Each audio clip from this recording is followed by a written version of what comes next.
jangan mempersulit urusan rakyat. Hadis, man waliya min amri ummati fasyaqqa alaihim fashquq alaih. Barang siapa yang memegang pimpinan urusan umatku, dia mempersulit urusan umatku, maka dia nanti akan dipersulit oleh Allah di padang mahsyar. Maka ketua RT, ketua RW, lurah, camat, bupati, wali kota, gubernur, presiden, menteri, jangan mempersulit urusan rakyat. Tegas saya, tangkap aja. Saya sudah umur 82 tahun loh, di penjara tinggal wirid aja.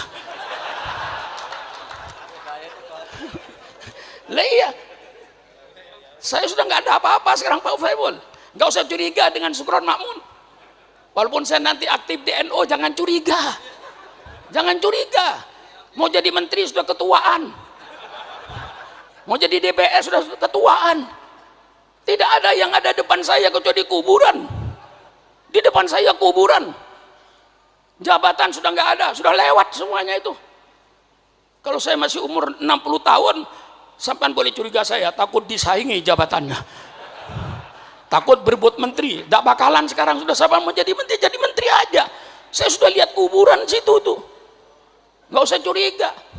Ini umur sudah umur tambahan. Assalamualaikum warahmatullahi wabarakatuh. Bismillahirrahmanirrahim. Alhamdulillahi rabbil alamin.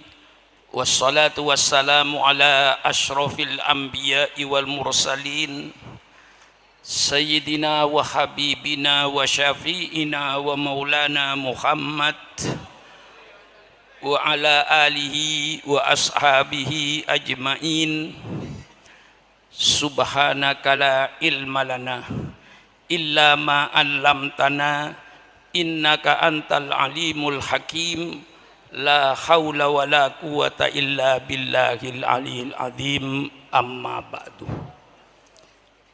Para habaib yang saya muliakan, yang tidak saya sebut satu persatu dengan tidak mengurangi takdim saya kepada beliau, para alim ulama yang saya muliakan, juga tidak mungkin saya menyebut satu persatu dari banyaknya, tapi insya Allah tidak mengurangi takdim saya kepada beliau.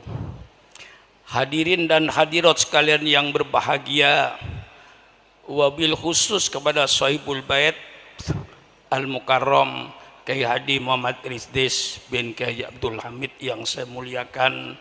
Mudah-mudahan Allah panjang umurnya, bermanfaat kepada bangsa dan negaranya. Hadirin sekalian yang berbahagia, saya datang ke tempat ini sebenarnya tidak untuk memberikan pengajian, karena ini tempat khusus. Saya datang hanya untuk mencari berkah dari almarhum Kiai Haji Abdul Hamid Pasuruan ini. Kalau pengajian, semalam saya sudah ngaji di Bangkalan, nanti malam ngaji di Sumeneb. Insya Allah saya masih diberi kekuatan oleh Allah untuk menyerahkan dakwah ini di seluruh kepulauan Indonesia ini. Alhamdulillah, umur saya ini sudah 82 masuk 83. Jadi sebenarnya kalau seorang pemimpin sudah pemimpin masa lalu, bukan zaman saya untuk teriak-teriak, tetapi Allah masih memberikan kesempatan kepada saya, diberikan kesehatan sehingga saya dapat amar ma'ruf nahi mungkar.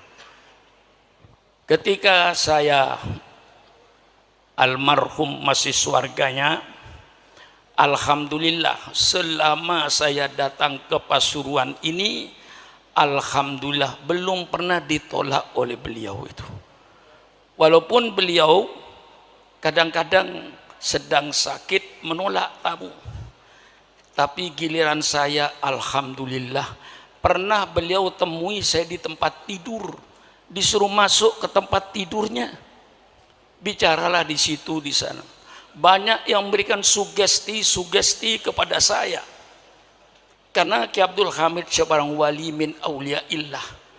Saya hanya mohon nasihatnya, mohon keberkahannya. Pada waktu itu saya minta kepada beliau, Ki Hamid, tolong Kiai, saya mohon doa Pak Kiai. Apa doa yang terbaik Kiai Hamid untuk saya? Dan berikanlah kepada saya wirid Pak Kiai, wirid apa yang terbaik? Apa jawab beliau kepada saya?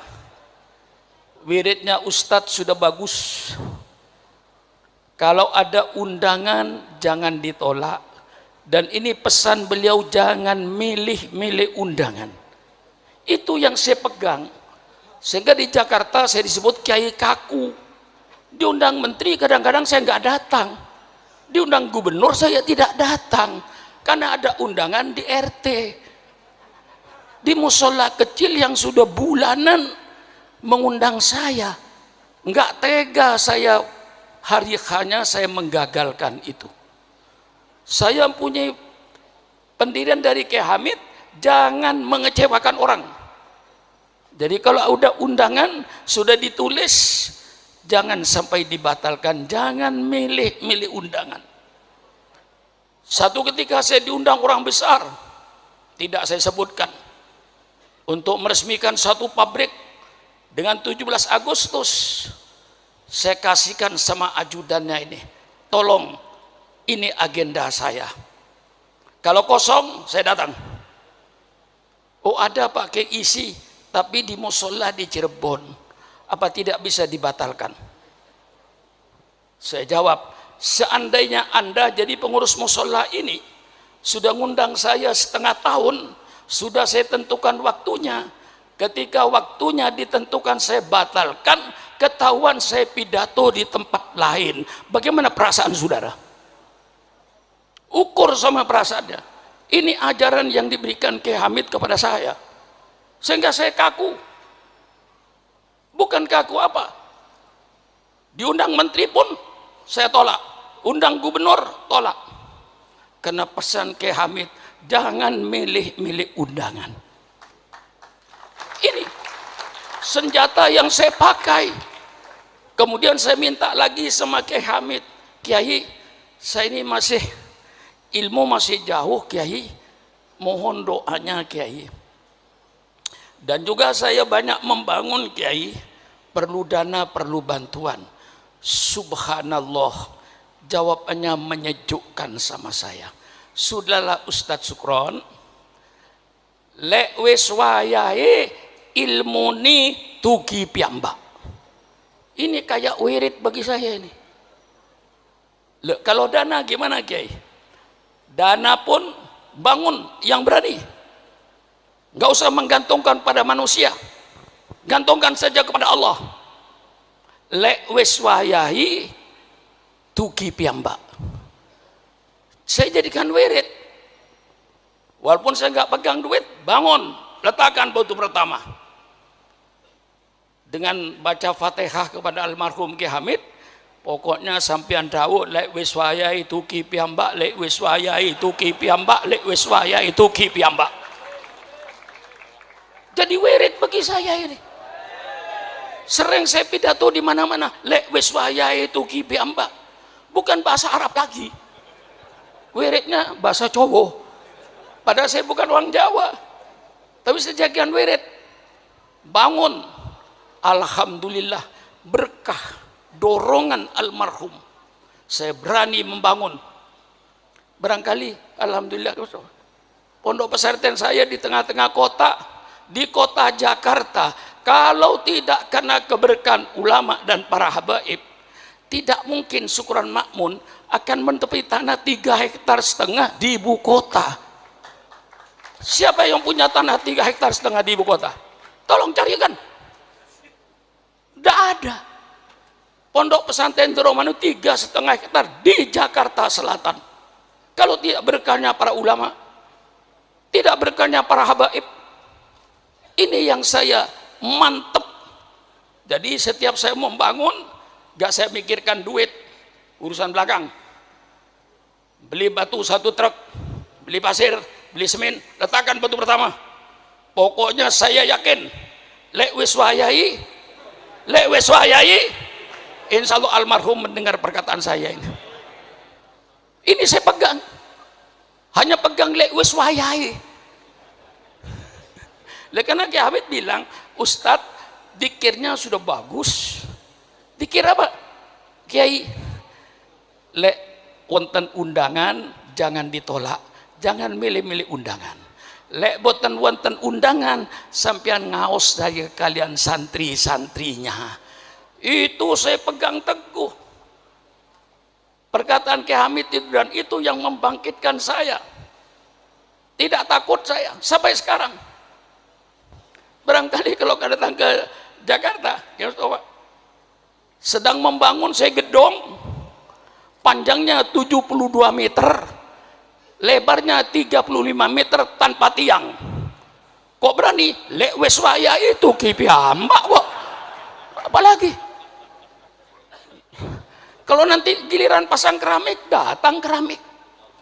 Giliran pasang kap di atas, datang kap. Belum pernah terlambat.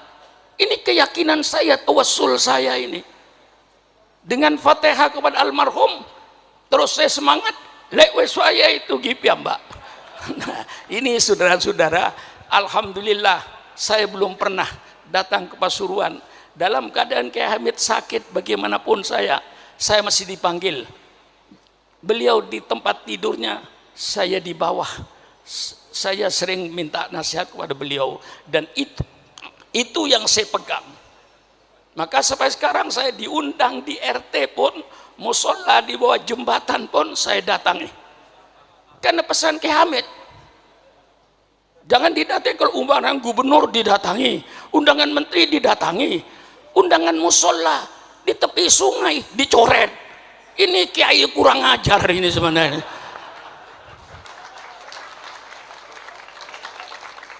Ini yang saya pegang. Jadi ada punya pegangan saya ini dengan almarhum Kiai Hamid ini. Inilah saudara-saudara, tidak usah bicara soal perjuangan kiai. Kiai ini sudah pasti, nggak usah ditanya apa perjuangan kiai. Al-amru bil ma'ruf wan nahyu anil munkar. Itu saja kiai tugasnya itu. Tidak ada lebih dari itu. Kiai tugasnya hanya al-amru bil ma'ruf wan nahyu anil munkar.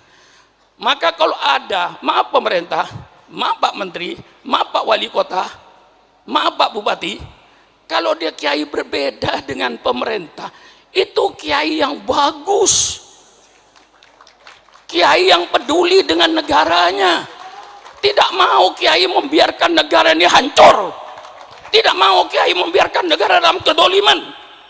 Kiai tegur, kiai yang negor ini kiai yang baik, yang cinta negara, cinta bangsa.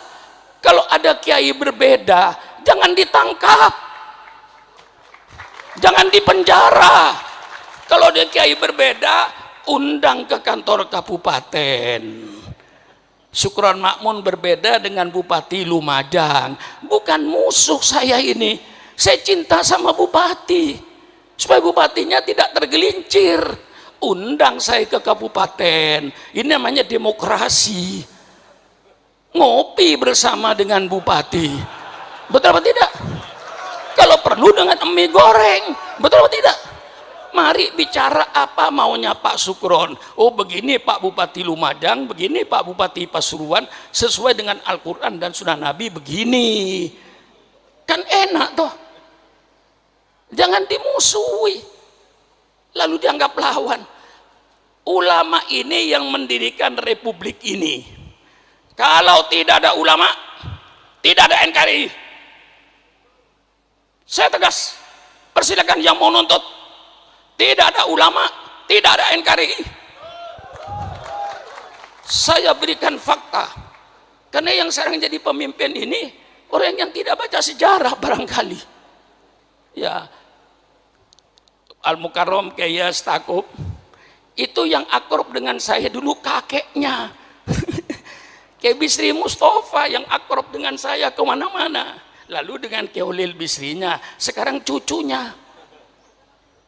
Lah ini perlu baca sejarah. Ketika Indonesia mau proklamasi, Bung Karno bikin 60 panitia, gagal. Akhirnya bikin 9 panitia. Terdiri pada Bung Karno, Bung Hatta, Maramis dari Katolik, Abi Kusno, Wahid Hasyim, dan termasuk beberapa ulama-ulama lainnya mendapatkan rumusan. Apa rumusnya?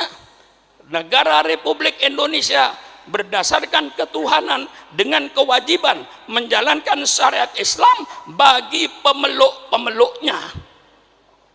Bagi luar Islam tidak usah menjalankan syariat Islam, bagi pemeluknya. Ini yang disebut Piagam Jakarta. Dengan mendapatkan satu format yang jelas, negara Republik Indonesia berdasarkan ketuhanan dengan kewajiban menjalankan syariat Islam bagi pemeluknya, maka Bung Karno diminta untuk segera proklamasi tanggal 17 Agustus jam 10 pagi. Proklamasi, kami bangsa Indonesia dengan ini menyatakan kemerdekaan Indonesia. Hal-hal yang mengenai pembinaan kekuasaan dan lain-lain akan dilaksanakan dengan cara saksama dalam tempo yang sesingkat-singkatnya. Masa kiai sudah apa? Kiai sudah berproklamasi begini kok masih dicurigai? Radikal. Apa-apaan itu? Nggak ada itu. Kiai radikal tidak ada. Kalau Kiai Amar Ma'ruf Nahi Mungkar, Kiai Bah ada. Betul kan? Kita ini cuma menawarkan konsep. Kita ingin melaksanakan peradaban Islam yang berdasarkan Quran dan hadis. Ini yang kita inginkan. Karena banyak peradaban yang berdasarkan hawa nafsu. Seperti night club, dansa, joget, telanjang. Itu peradaban, tapi dasarnya nafsu. Kami ingin bentuk suatu peradaban, suatu bangsa berperadaban yang berdasarkan Quran dan Sunnah Nabi. Ini kami mau tonjolkan. Walladzi arsala rasulahu bil huda wa dinil haq liyudhhirahu 'alad dini kulli. Dialah Allah yang mengutus utusannya dengan petunjuk dan agama yang benar. Untuk apa itu, Kiai? Liyudhhirahu, untuk diperlihatkan kepada bangsa Indonesia, ini syariat Islam. Anda mau pakai persilakan, Anda tidak mau pakai persilakan. Wa ma alaina illal balaul mubin. Inilah syariat Islam. Kiai harus berani menampakkan ini syariat Islam. Bagaimana syariat Islam dalam berkeluarga, bagaimana syariat Islam dalam bermasyarakat, bagaimana syariat Islam dalam ekonomi, bagaimana syariat Islam dalam politik. Semua Islam ada. Jangan dikira tidak ada. Yang sekarang pada kiai pada takut bicara politik.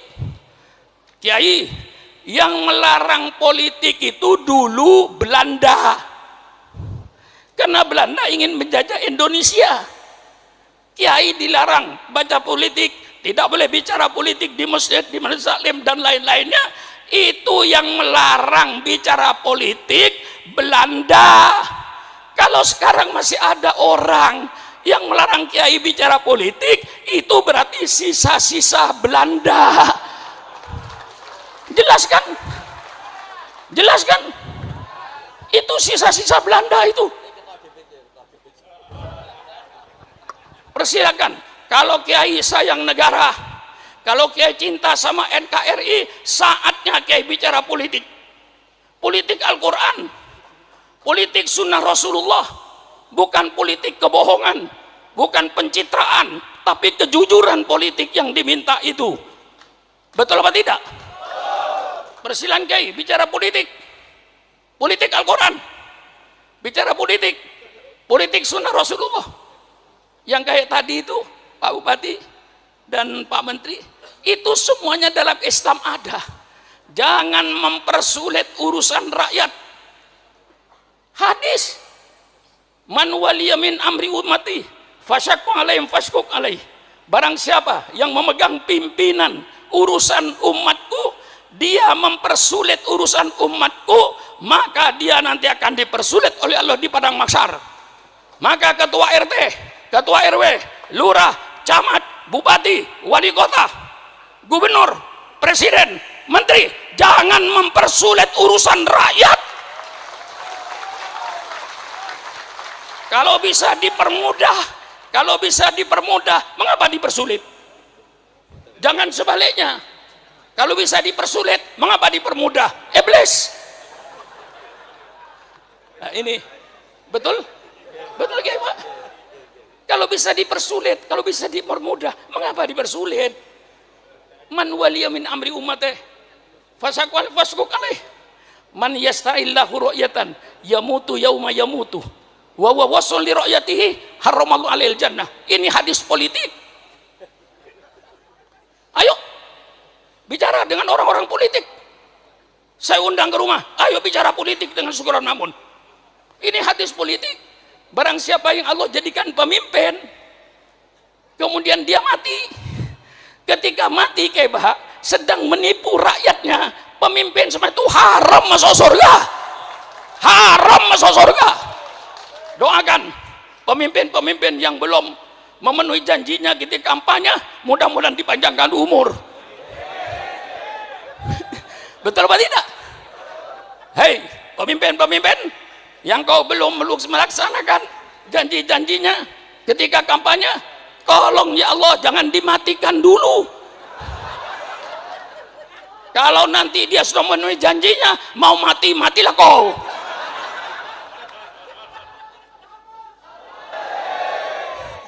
Kurang apa saya ini? 83 tahun nggak pantas saya bicara begini nih. Bukan waktunya sudah. Giliran Kebaha ini. Dulu ayah beliau yang akrab dengan saya, namanya Kiai Nur Salim kan. Itu paling akrab dengan saya. Di pesantren hampir tiap tahun saya ke situ. Sekarang putranya, giliran sampian sekarang itu. Ini cucunya Mbah Hamid, bilang jadi wali. Lah iya, saya sudah nggak pantas sudah. Tapi karena saya katakan, hai bangsa Indonesia, jangan kau bangunkan macan tidur. Saya sudah tidur. Tapi kalau Islam kau ganggu, jangan coba-coba. Yang umurnya Syukron Makmun 82 tahun, Islam diganggu, komputer berputar 28 tahun.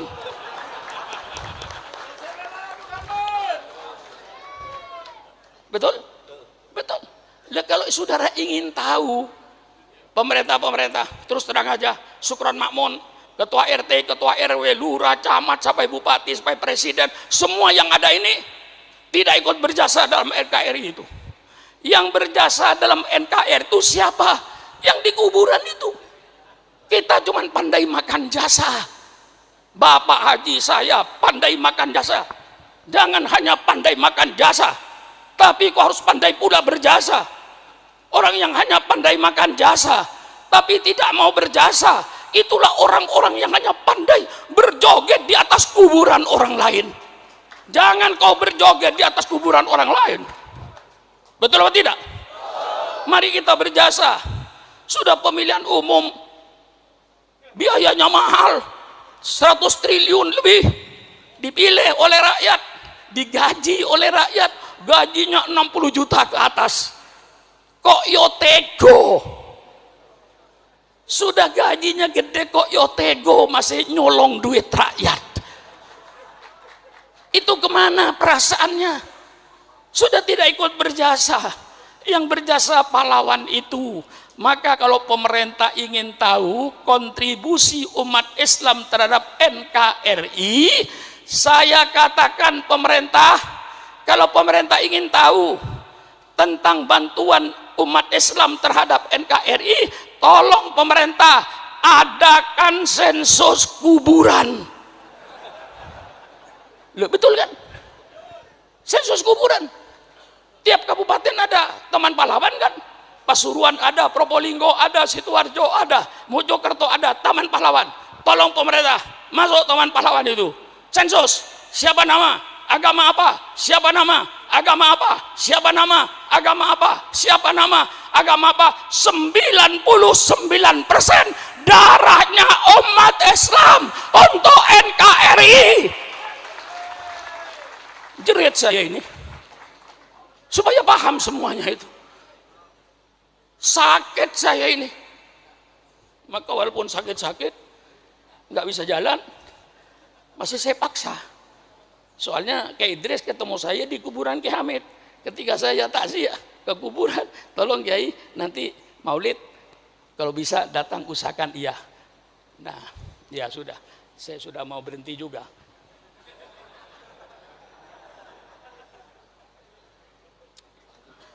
Nah, saudara-saudara, kalau di sensus kuburan 99% darahnya umat Islam. Tadi yang saya katakan, kalau tidak karena ulama nggak ada NKRI. Jam 10 pagi proklamasi Bung Karno. Jam 3 sore angkatan laut Jepang datang kepada Bung Hatta. Dia bilang kalau 7 kata ini tidak dicoret, Indonesia Timur tidak ikut. Subhanallah. Pagi proklamasi jam 3 Pak Saiful mau pecah Indonesia ini. Ya saya kenal betul dengan dia. Sama-sama NU-nya kok. Saya sejak dulu NU, tapi NU dulu. Tapi rupanya kembali ke NU dulu dia. Kalau NU dulu sama dengan saya. Apa? Iya. Kalau NU yang macam-macam, ya tunggu dulu. Betul atau tidak? Kalau NU, ya ini sudah saya tahu dia kembali kok. Selalu merayu saya kok. Ke pesantren saya berkali-kali itu menunjukkan tanda rujuk itu ya. Iya, soal kelahian Pak Saiful ngerayu itu urusan dia lah, tapi yang jelas berhasil dia kok. Sampai saya bilang, tolong kalau betul Habib Taufik datangkan betul loh dia itu. Iya, yang saya minta temu sampean loh. Jangan dikira. Nggak ngomong dia. Baru ngerayu. Ya, pokoknya urusan ngerayu kasih dia lah. Nah ini saudara, jam 3 sore angkatan laut Jepang itu datang menghadap Bung Hatta. Kalau ini tidak dicabut, kami Indonesia Timur tidak ikut. Berarti waktu ada Republik Indonesia Timur, ada Republik Indonesia Barat. Tanggal 18 Bung Hatta kumpulkan lagi minus Pak Wahid Hasyim karena pulang ke Indonesia diganti dengan seorang ulama dari Sumatera. Perdebatan terjadi. Kata satu tidak bisa, ini sudah ditandatangani.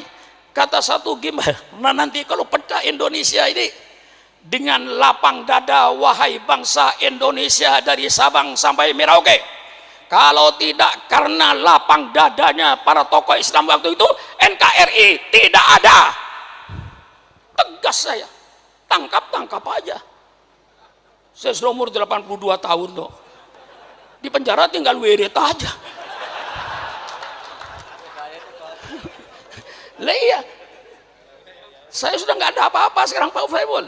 Nggak usah curiga dengan Sukron Makmun. Walaupun saya nanti aktif di NU, jangan curiga. Jangan curiga. Mau jadi menteri sudah ketuaan. Mau jadi DPR sudah ketuaan. Tidak ada yang ada depan saya kecuali kuburan. Di depan saya kuburan. Jabatan sudah nggak ada, sudah lewat semuanya itu. Kalau saya masih umur 60 tahun, sampean boleh curiga saya takut disaingi jabatannya. Takut berebut menteri, tidak bakalan sekarang sudah sampean mau jadi menteri, jadi menteri aja. Saya sudah lihat kuburan situ tuh. Nggak usah curiga. Ini umur sudah umur tambahan. Berdebat dengan lapang dada. Tokoh Islam cabut 7 kata itu. Dicabut itu. Dengan kewajiban menjalankan syariat Islam bagi pemeluknya, cabut, coret.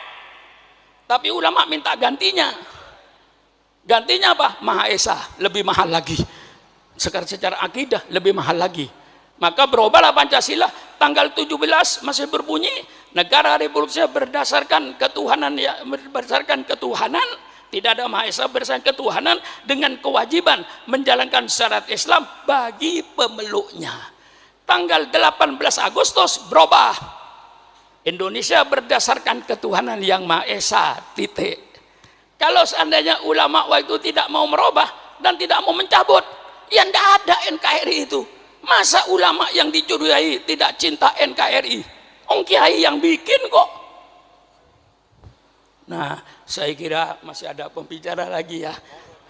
Nah, sudah. Ya biasanya saya ini pidato tuh ya 4 jam non-stop tanpa minum. Tadi itu saya hormati aja ngasih minum itu ya. Sebenarnya saya tanpa minum 4 jam juga nggak apa-apa. Allah sudah bikin tenggorokan saya spesialis. Insya Allah. Nah itulah saya sebenarnya banyak cerita. Tolong nanti kayak Bahak, kita ingin membentuk satu peradaban yang berdasarkan Quran dan hadis. Peradaban berumah tangga, peradaban dalam bermasyarakat, peradaban di dalam ekonomi, peradaban di dalam politik. Intinya kayak Bahak, mengapa Islam bicara ini? Supaya anggota rumah tangganya berakhlakul karimah. Mengapa bicara ekonomi? Supaya pelaku-pelaku ekonomi itu berakhlakul karimah. Mengapa bicara politik? Supaya pelaku-pelaku politik ya, betul kan? Ya enggak apa-apa, dia saya tuh terbuka Pak, terbuka. Ya. Supaya pelaku politik, siapa pelaku politik? Wali kota, bupati, gubernur, presiden, menteri, anggota DPRD sampai DPR pusat dan pejabat tinggi, itu semuanya pelaku politik. Kiai wajib bicara politik supaya pelaku-pelaku politik mempunyai akhlakul karimah, bukan pelaku politik yang preman, yang bajingan, yang akan merusak negara ini. Wassalamualaikum warahmatullahi wabarakatuh.